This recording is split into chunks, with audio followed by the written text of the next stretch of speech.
Во однос на универзална сала? Универзалната сала не е под Министерство за спорт, таа е под ПУИК, меѓутоа јас ја земав врската да бидам медијатор во таа ситуација и веќе денес имам состанок кој ќе завршиме тука со една локална компанија тука која што е заинтересирана да ја реконструира, да ја стопанисува и да плати дел од средствата кои што се должат на ПУИК и ја прифаќам одговорноста во интерес на спортот, во интерес на Прилеп, на градот, да таа работа јас ја буткам, да ги спојам и да ги седнам на состанок сите заинтересирани страни и да најдеме заеднички јазик, затоа што навистина Прилеп е долги години без спортска сала и мислам дека е дојдено времето е двете работи ги туркаме одеднаш.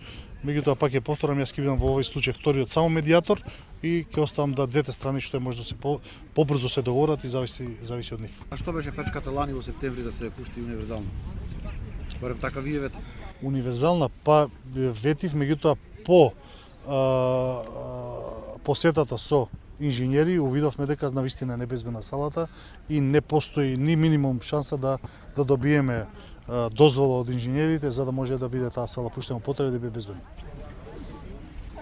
А сега ќе ја санира некој таа пукнатина на трибината или како? Па не е пукнатината трибината проблем, тоа е најмалиот проблем.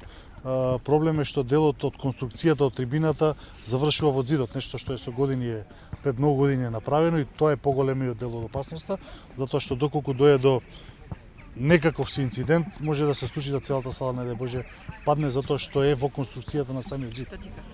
Така е. Не е само на пукнатоста на трибината, тоа е најмалиот дел, може да затвори трибината и да нема гледачи таму, меѓутоа навистина делот таа трибина завршува и во зидот и статиката е комплетно нарушена. Така да ќе треба да се направи комплетна нова статика, да се изолира тој дел од трибините, да се оттргне тоа што е во зидот и да се пушти во потреба. Значи не е така наивно како што мислев јас на почетокот, меѓутоа кога отидовме со стручни лица ми го кажат. Тоа би го правил ПУИК или приватниот инвеститор што ќе разговара? Приватниот инвеститор.